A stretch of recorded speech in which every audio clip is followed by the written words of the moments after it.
October 22nd marks the opening of the 16th BRICS summit in Russia, bringing together world leaders to discuss critical issues such as trade in local currencies, infrastructure development and geopolitical cooperation. Stay tuned with us here on Qnews for special coverage with live, minute-by-minute updates as leaders from BRICS nations arrive in Kazan for the summit. Соответствующие подтверждения получены уже от более 3 десятков государств, включая наших ближайших соседей и партнеров.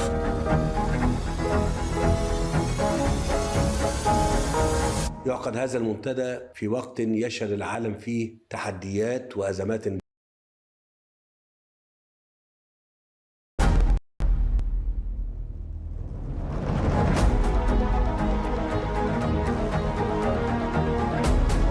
БРИКС уже играет заметную роль в глобальной экономике не только сегодняшнего.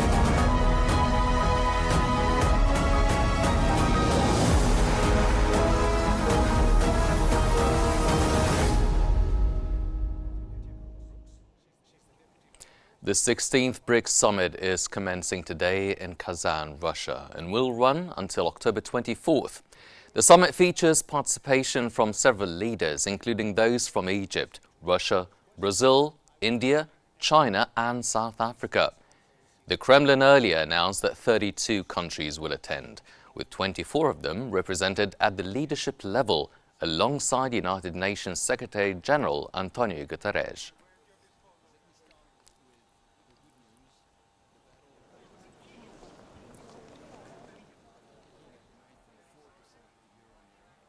Egyptian President Abdel Fattah El-Sisi headed to Russia today to participate in the BRICS summit in Kazan.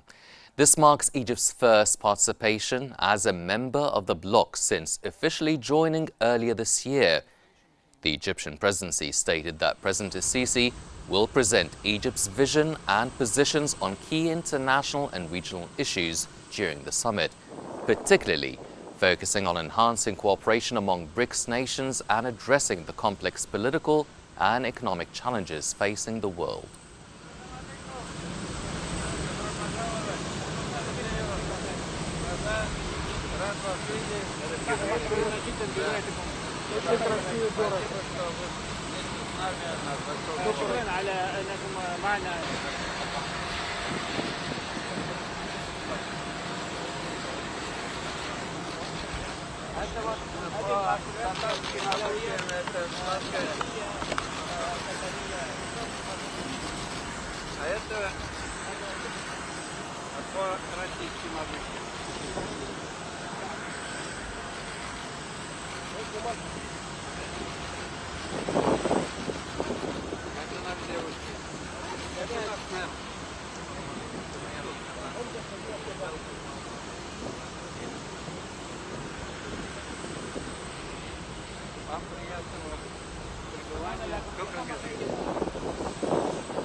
For further analysis on the very first hours of the 16th BRICS summit, we are joined from Cairo by the African Affairs expert, Mr. Rami Zuhdi. Mr. Zuhdi, welcome to Qnews. Now, how can the 16th BRICS summit convey unity amidst the rising geopolitical tensions taking place now? في ظل ظروف صعبة تواجه العالم التجمعات الآن والتحالفات القوية ومنها alliances, especially the strong ones, including the BRICS, which is relatively an emerging bloc. It might be able to create international multilateralism in a multipolar world order that the world is seeking to in order to achieve equity and fairness, especially for countries with emerging economies, especially South countries and the BRICS countries that grew to become 10 in the time being.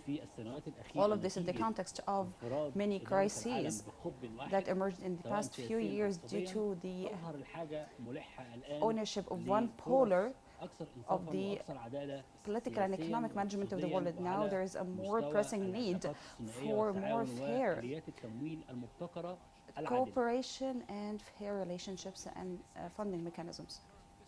Okay, well, putting aside the economic cooperation for a minute, how can Egypt use BRICS membership to advance its regional political influence?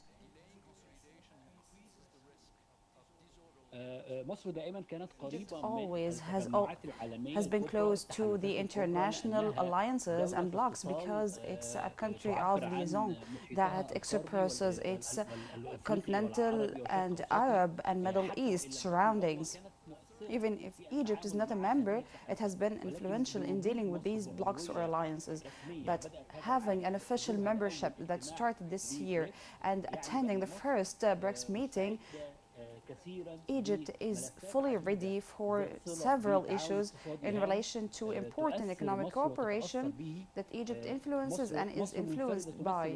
Egypt only represents 1.2% of the total economies of BRICS, so it's an influential and big state that owns lots of fruitful cooperation opportunities. Maybe Egypt's experience inside BRICS would be one of inspiring experiences in the future for other countries. Well, economically, what sort of opportunities does BRICS provide Egypt in trade and development? Are there certain sectors coming high on the agenda?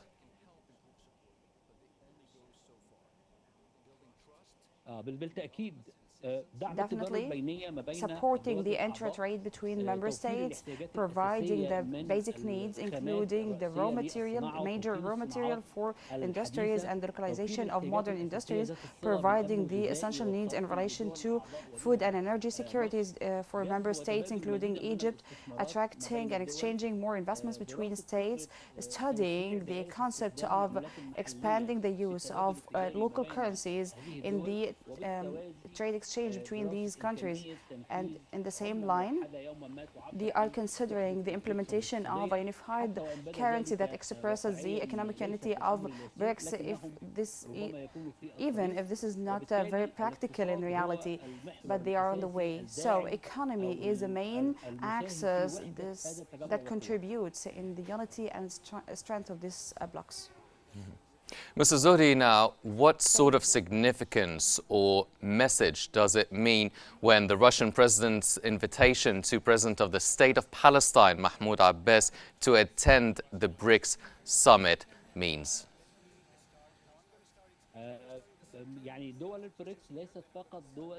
Countries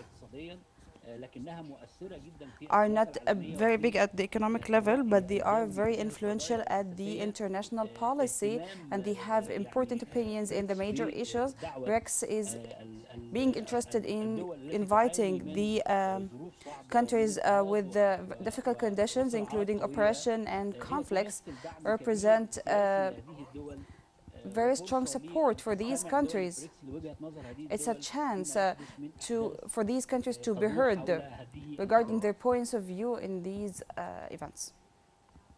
Well, amid the enormous economic crisis Palestine is experiencing due to the Israeli aggression, to what extent can Palestine benefit from the BRICS countries on the political and economic levels?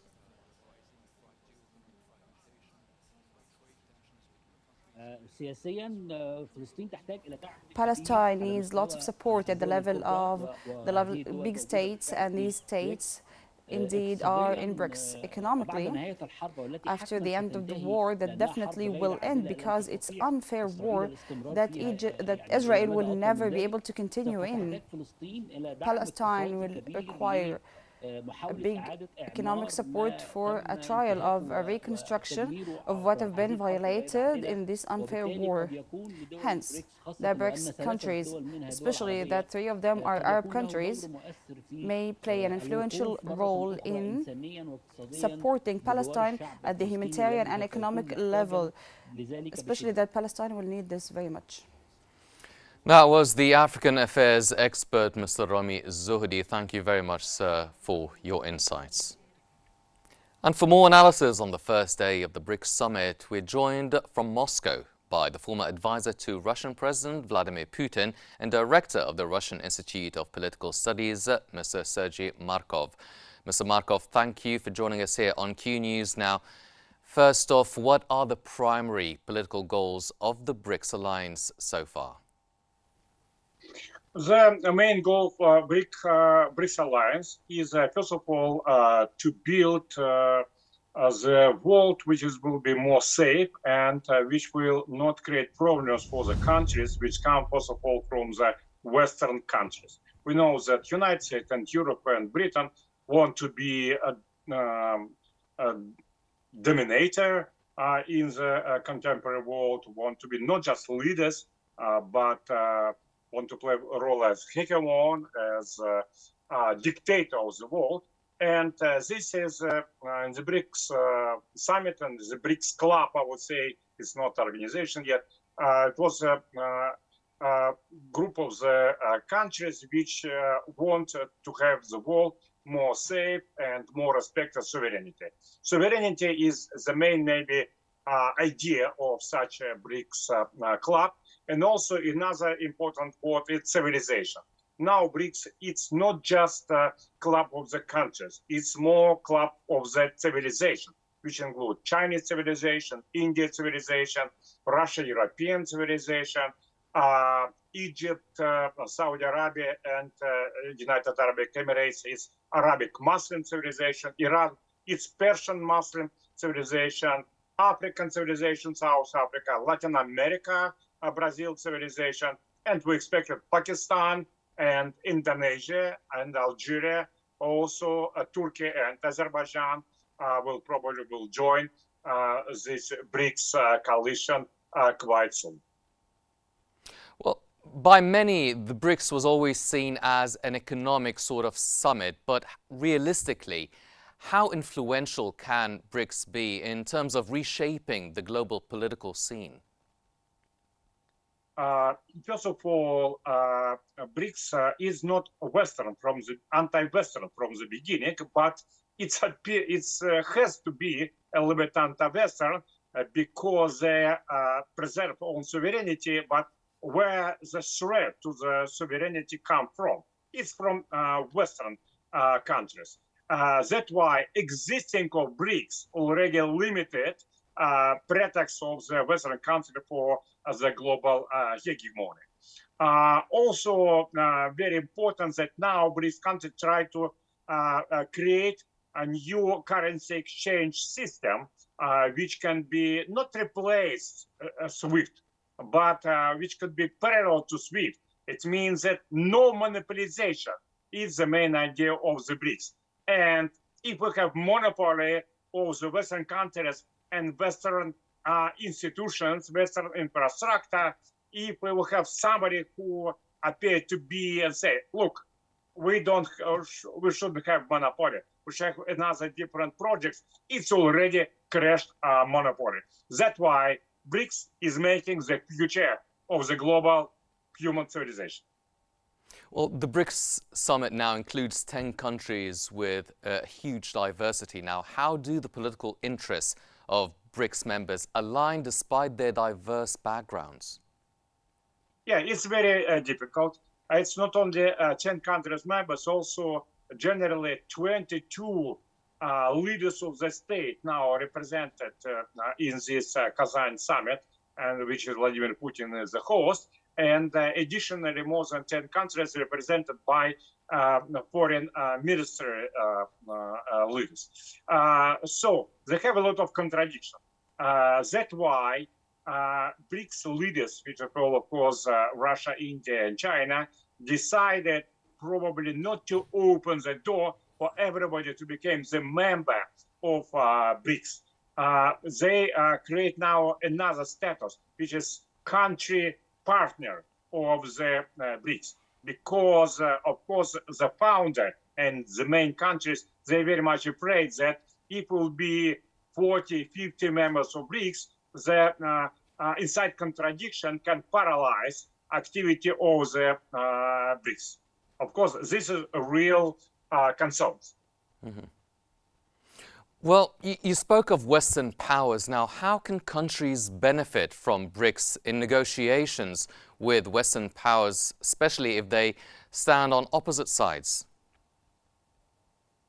it's absolutely clear that those countries which joined BRICS, they took some kind of informal responsibility, first of all, to respect sovereignty of another members of this BRICS club, and also not to be used for the sanctioned war of somebody else.